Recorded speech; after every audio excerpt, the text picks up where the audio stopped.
Welcome to Choice Classic Radio, where we bring to you the greatest old-time radio shows. Like us on Facebook, subscribe to us on YouTube, and thank you for donating at choiceclassicradio.com. The Columbia Workshop, under the direction of William N. Robeson.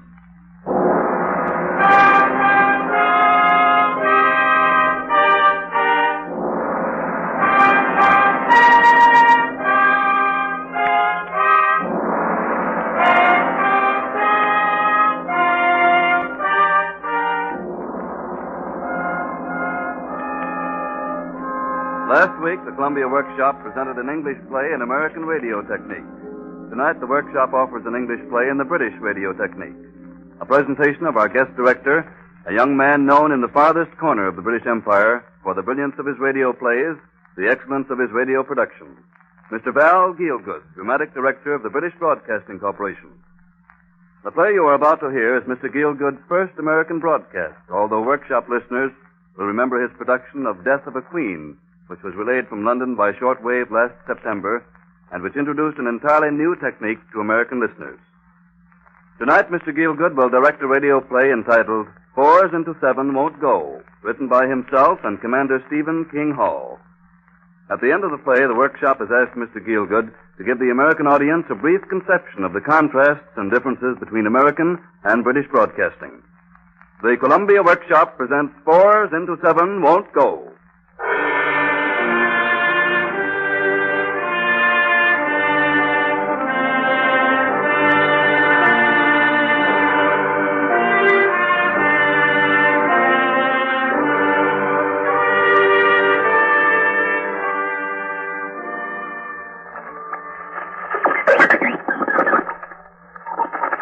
Now 9 p.m.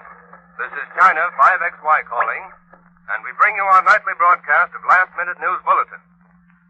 The rumors of the kidnapping of Sir Henry Hartfield's party, which have been drifting into the international settlement for the last few days, were confirmed a half hour ago when a demand for their ransom was received by the British consul at Tientsin. The ransom note contained unprecedented demands, including a stipulation for 25 machine guns of the most modern pattern, 1 million rounds of ammunition, and $50,000 in silver. A landing party of British bluejackets from the gunboat Grampus, as well as Japanese troops, are said to have departed this evening for the interior to attempt the rescue of the prisoners.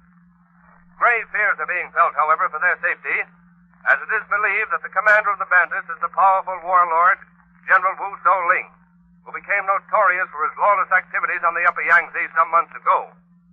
Sir Henry Hartfield, who retired only a few months ago from the British consular service, after 15 years in the Far East, was making a final cross-country journey in North China with his wife and 3 children when the kidnapping occurred.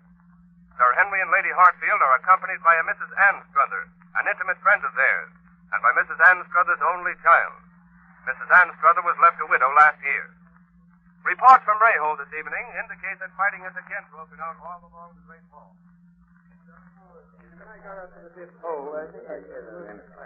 Morning, George. Drink from me. Waiter. 2 of the usual. I say, George, this is bad news about Hartfield. He always was an obstinate devil. Fancy taking women and children into the interior in these days. If you want my opinion, Tommy, he asked for it. Perhaps. He was a damn good fellow all the same. I expect he thought he was well enough known and sufficiently popular to get away with it.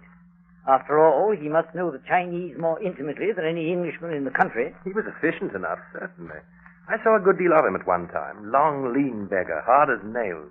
Good fellow to work with, but I don't think I should like to be married to him. And don't tell me he ever asked you, George. No, but seriously, I wonder how Isabel Hartfield likes it.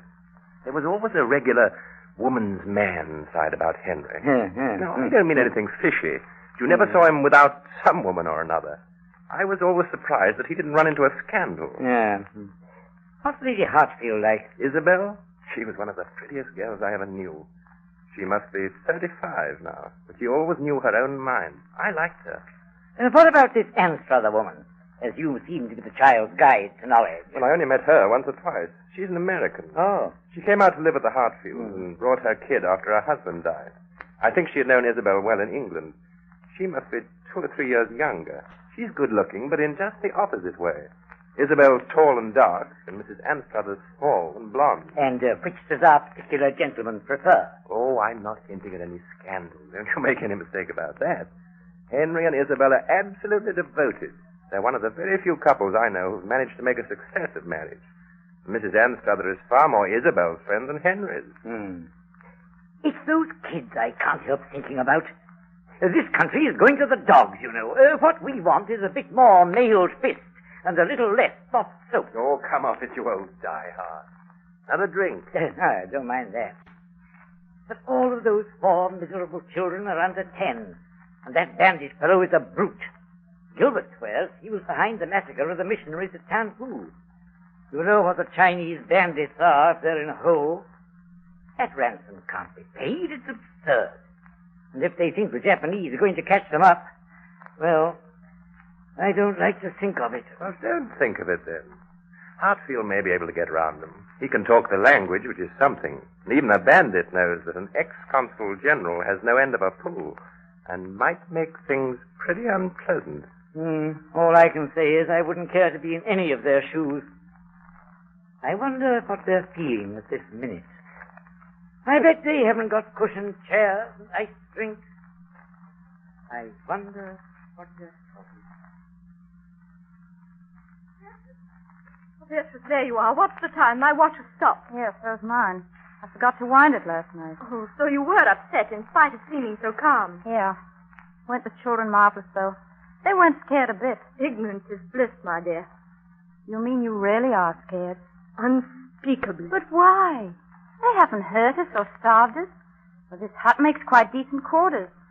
And old Woo's American accent makes me feel quite homey. Oh, don't pretend to behave as if you were in a cheap novelette, Beatrice. Harry's been out there in the sun for 2 solid hours. It seems like 2 centuries. Hey, steady, Isabel. Oh, I'm all right. I'm thinking of him. Oh, can't you believe that I'm still in love with my husband after 13 years? Why, sure.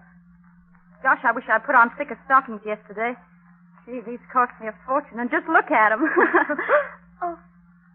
I'm afraid we've worse things than stockings to worry about, Beatrice. Oh, Harry, thank God you're back. I was beginning to... Steady, my dear. Give me some water, will you? Thank you. Henry, you look ghastly. Is it the sun? I wish it was. No, the authorities have refused to pay the ransom.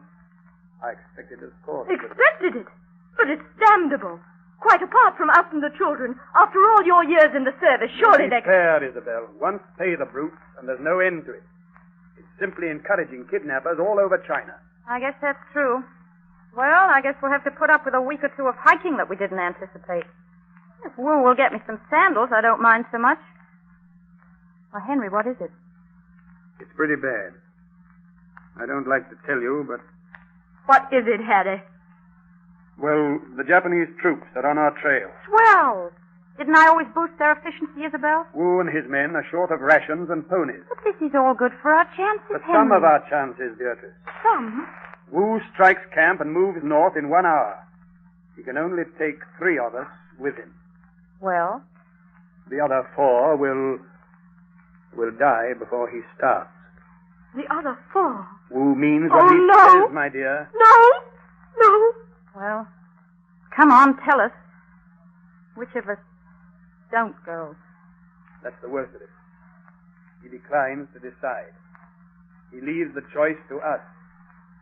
You see, Wu doesn't care. It's just a matter of arithmetic as far as he is concerned. But how can we? The children had it. There are 4 of them. It means... Oh, how can we? We must face it, my dear, as if we were on a sinking ship and there were only room for 3 in the only boat. These things happen. We must do what we can. Yeah. Hey, have my handkerchief, Isabel. It's cleaner. Now listen. We've got to be sensible and dispassionate. And frank. Frank above everything. If we lose our heads, we may make a really bad mistake. I'm sorry, Harry. I'll do my best. I know you will, dear. We must all keep our end up in front of Wu. In front of Wu? Yes, he proposes to be present while we make up our minds. As a matter of fact, it mayn't be such a bad thing. It'll help to keep us reasonably dispassionate. Dispassionate? We've got to achieve that. Unless we want to be hysterical or go raving mad. As I pointed out just now, Wu means what he says. But there's this much consolation. The children will know nothing about it. You mean they'll die in their sleep painlessly? Yes. I've his word for that. Queer devils, these people. I believe he's honestly sorry to have to force us to the decision at all. Sorry? Why, that cruel, inhuman brute. You realize, Beatrice, that one of the children at least will have to... Steady, Isabel, steady. I am hard. My dear, please, he's here now. All right, Harry. I'll do my best not to disgrace your old school time. You'll have to buy a new one when you get back to Shanghai, dear. The old Estonian society would never recognize that one. Isabel!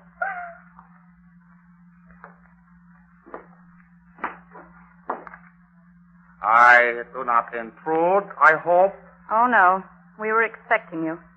The master has said, make no movement which is contrary to just principle. Is it principle, as you call it, to murder children in their sleep? Isabel, please. It is nothing. Superior men are not always virtuous. Men of principle are sure to be bold, but those who are bold may not always be men of principle. I will not interrupt your deliberations, but in the words of the master, I would advise you to put aside the points of which you stand in doubt and to speak cautiously at the same time of the others. In doubt? Oh. Won't you sit down, General? Thank you. Well? You know, I'm finding it extraordinarily difficult to begin. When a man is in difficulties, can he be other than slow in speaking? To speak is easy. To act is difficult. Oh, you'll probably despise me for it. I know you will, Beatrice, but I can't help it. Is it useless to appeal to your mercy? Entirely. I must think first of myself and my companions at the mercy of the Japanese. You are, if I may say so without impropriety, no more than barbarians. A relation between superiors and inferiors is like that between the wind and the grass. You are the grass. The grass must bend when the wind blows across it. Hey, don't you think we better get down to brass tacks, Henry? I suppose so. Well, you don't sound particularly interested. How can I be? The results are all too horrible to contemplate. In any case, I come first on the list to die. Oh, that's nonsense. You're the most valuable of us all. The best brain, the best person. You've your real life to live after years of official routine. You're too intelligent, Henry, to begin to talk of women and children first. Gee, in this sort of situation, that's just bunk. Besides, think of the children. Well, I'm assuming you'll take care of Jane for me. A father can do more for them than a mother, in my opinion. That's arguable. But what isn't arguable is this. I can do nothing for anyone if I survive. Harry, why? Why? Use your imagination for a moment, my dear. Sir Henry Hatfield of the China Service leaves his wife, another woman, and several children to meet a cruel death to preserve his own life. I should be a pariah from London to Hong Kong. I should have to change my name and disappear. I and mine would be outcast. No, thank you. You can count me out. I hate the idea of dying, but I prefer to die quickly than endure a death in life. But, Henry... And that's not exaggeration, Beatrice. It's fact. It's horrible. Yeah. But I'm afraid it's true. Of course it's true.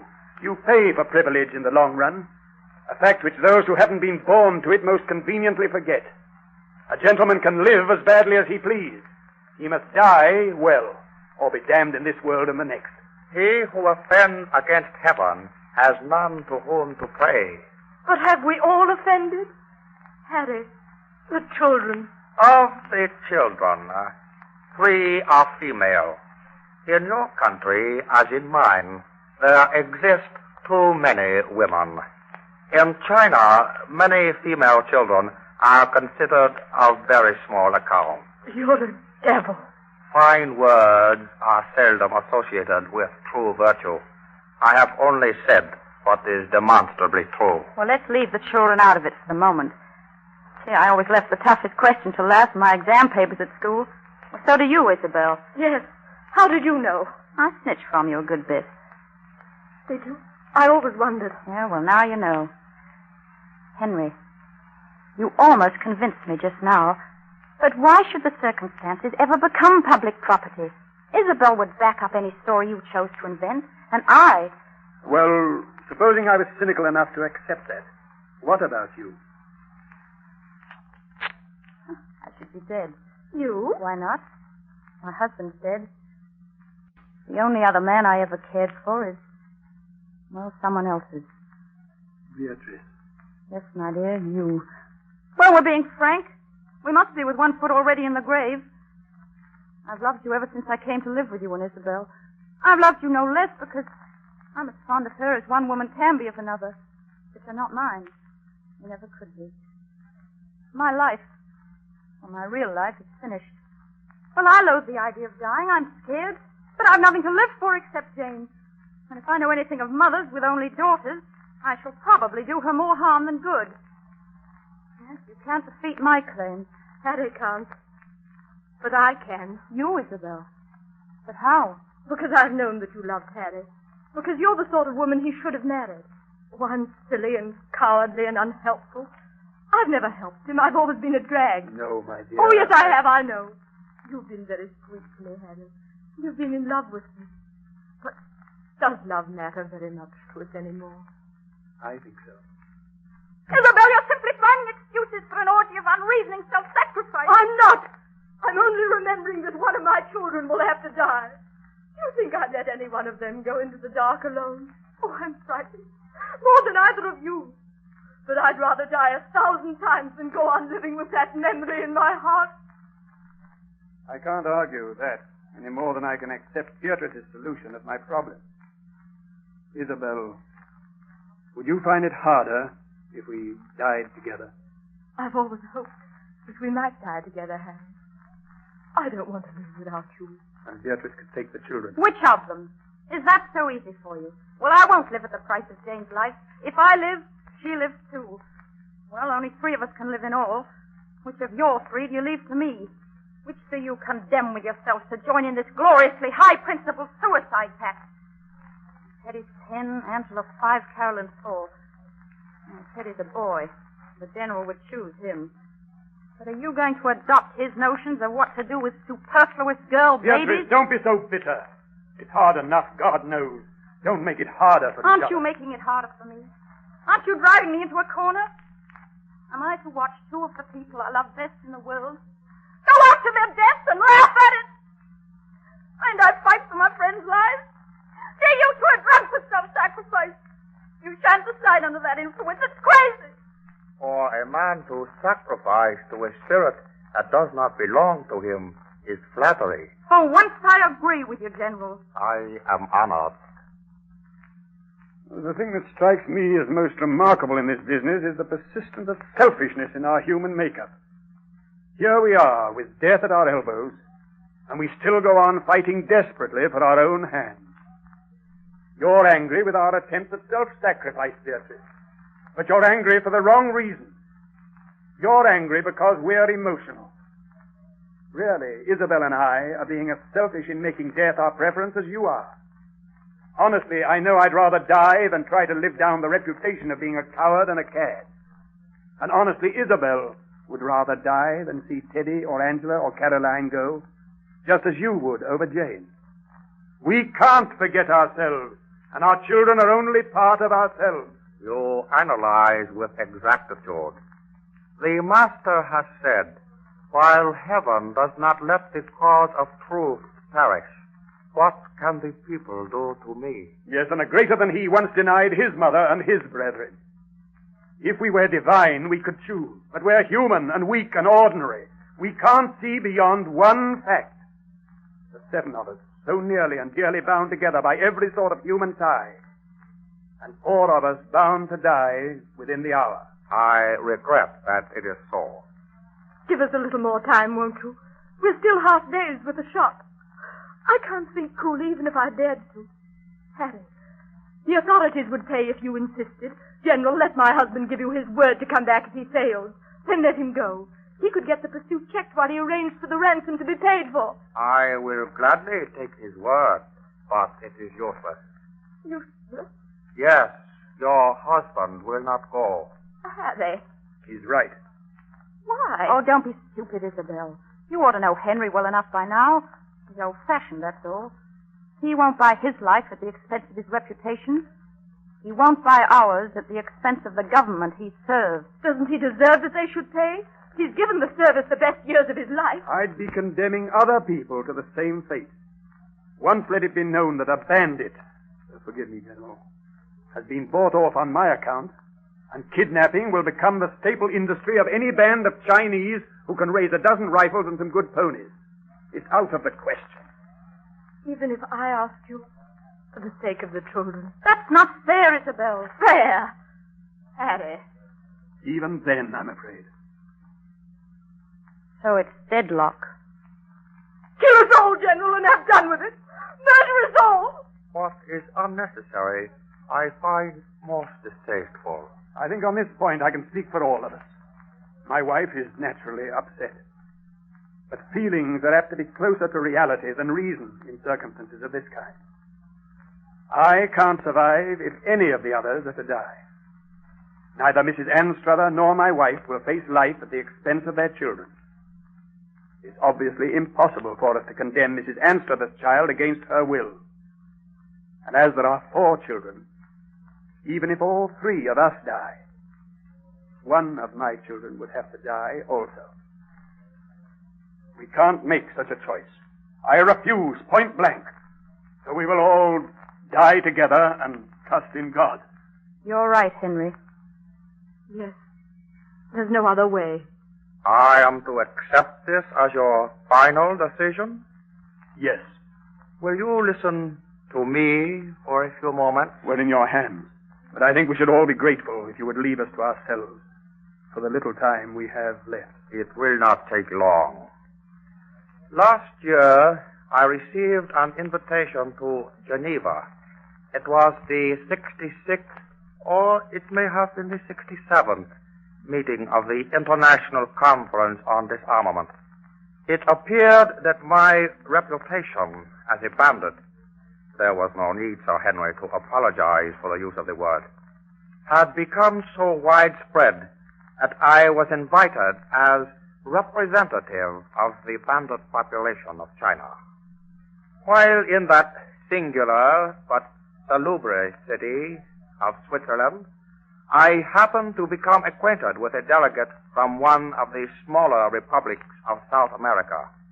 This gentleman expressed great indignation one morning because he had overheard a reference to himself as a San Diego by one of the Anglo-Saxon representatives.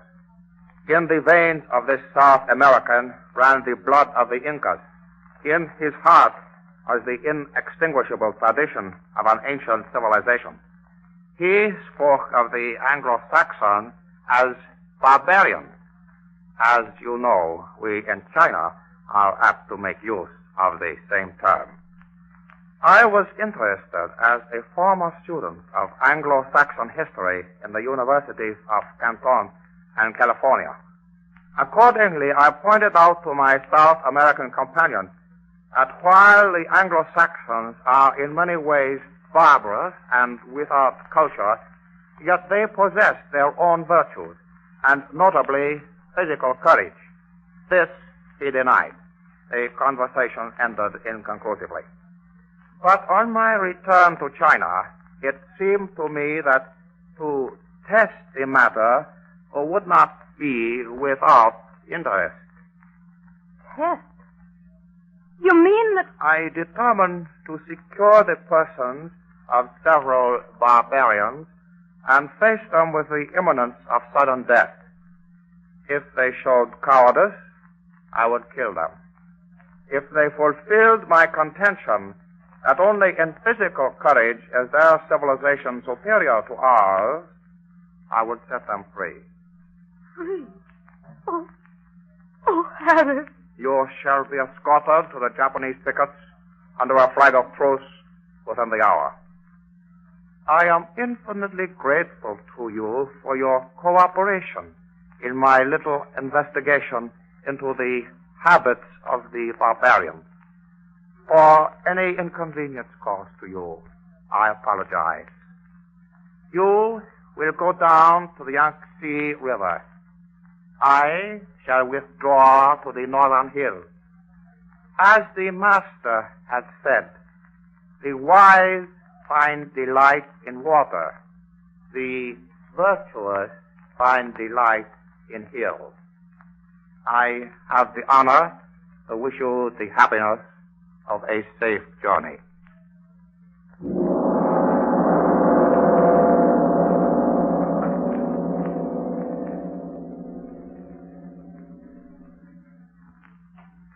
You have just heard Fours into Seven Won't Go, a British radio play written by Mr. Val Gielgud and Commander Stephen King Hall, and presented by the Columbia Workshop under the guest direction of Mr. Gielgud. The Columbia Workshop is honored to present to the American audience for the first time Mr. Val Gielgud, dramatic director of the British Broadcasting Corporation. Ladies and gentlemen, you've just heard an example of the type of plays we broadcast in England. I'm afraid that in some ways it is not a very typical example, and probably some of you are thinking that we might between us have chosen a rather better author to begin with.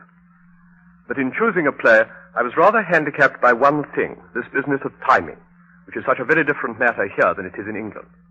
In England, I can fit time to my plays. Here, you must fit plays to your time. You see, it's nothing out of the way in England for a broadcast play to last for as much as an hour and a half. I expect that some of you may have heard of what we call in England the production method of multiple studios and the dramatic control panel. That's a bit of a mouthful. What it means is simply that we take the various ingredients that make up a play, actors, music, sound effects, and so forth, separate them in different studios, and mix the output of those studios at a central mixing and control point known as the dramatic control panel. Now, a lot of rubbish has been talked about this method in rather highbrow terms. Some people, and even some authors, have made the mistake of thinking that a play done in 8 studios is 8 times as effective as a play done in 1. That's pure nonsense. The multiple studio method is simply one more bit of machinery.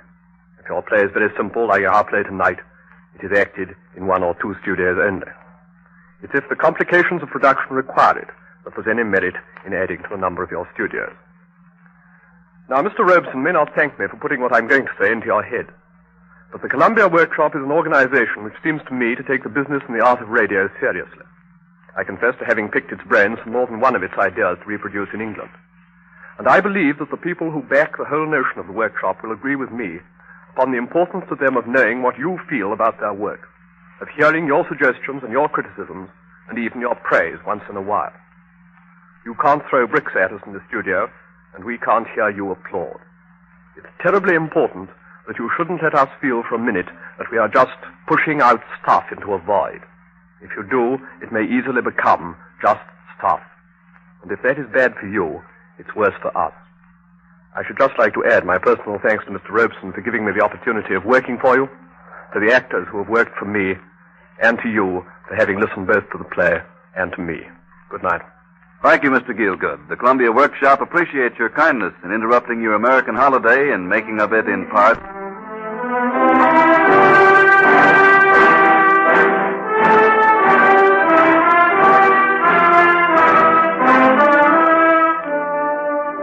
heard on tonight's presentation of Fours into Seven Won't Go, were Naomi Campbell as Beatrice, Wanda Paul as Isabel, Reginald Bache as Henry, Dennis Green and George Graham as the 2 men in the club, Dwight Wiest as the Chinese general, and George Tiplady as the radio announcer.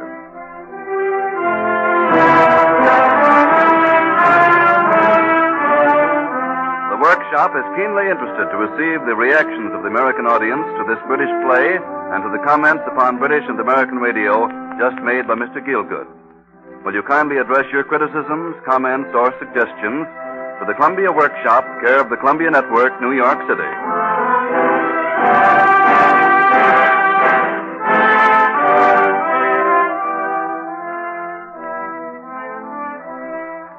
This is the Columbia Broadcasting System.